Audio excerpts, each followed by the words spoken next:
was angry when I asked, mad at life, at my daughter, at myself, maybe angrier at God for not stepping into the messiness of this business we call life and calling a divine stop. But God doesn't work that way. And look how I say that, as if I know God, as if I understand God, as if I accept with calm how God moves, and how God doesn't move, and how He lets us wrestle and struggle and grasp and stew and wail and wonder. Then He lets us choose, despite knowing beforehand how we're going to choose, even when He knows we'll choose wrong. So the psalmist nailed it right, saying it this way, that God knows when I sit down or stand up. You know my thoughts, even when I'm far away. Psalm 139, verse 2. So God knew? He knew. Before this embattled earth was formed, He knew Alana and I would be rumbling over these 3 defiant words spouted from her beautiful, confident mouth. I'm a Muslim. My heart didn't stop exactly. It sank straight to the floor. But not from the announcement. It sank from the struggle that had brought us to this moment. First, those teen years with their relentless arguments and fussing and door slamming and confusion and yelling. Then the testing years, when at 20, Alana joined the Nation of Islam. And I fought that, arguing against the theology of the nation, thundering against the messages that sounded to me like too much hate.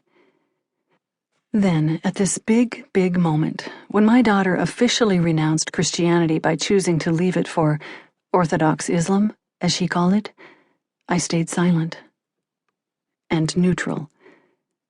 Thanks for letting us know, I said.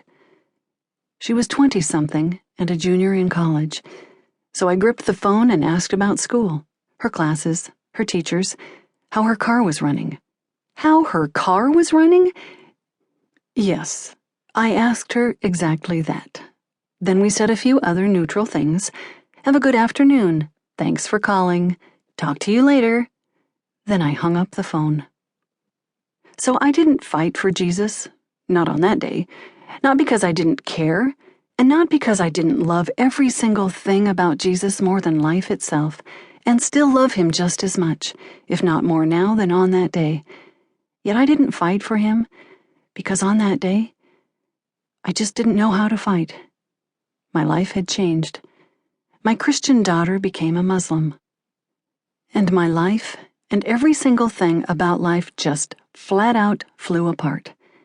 So here I sit today, 10 years after my daughter made her announcement, staring at my keyboard in my belabored home office, which also is a wreck and needs decluttering and an overhaul. Still, even in this mess, I commit to speak truth about the biggest mountain in my life that has yet to move. I wish my daughter wasn't a Muslim. Wrong to say? Probably. But elephants don't move if they can't see. They are short-sighted and deliberate. If things don't look clear and understandable and logical, they won't budge. Unless they get startled. Then, experts say, they go on a rampage. And my home and hearth are messy enough already. I long for logic and order and peace. And I long to talk, to finally look together at the reality of our life, and not end up arguing and slamming doors and yelling and walking away, especially without answers.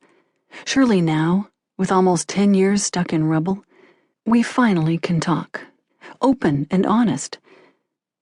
But there's one problem. My Christian daughter is a Muslim. So how do we unclutter that? Every little piece of it, all the hard parts, the unexpected pieces, the curious twists and turns of struggling to live across faiths. Can't we clear all that up? Should we even try? My mother's heart tells me yes. Getting along but living divided has run its course. It's time to move higher. Well, that's what my saved, sanctified, filled with the Holy Ghost, Bible-loving soul thinks I should say. But how will Alana answer? Will she go with me on this journey? Put her daughter's hand in mine?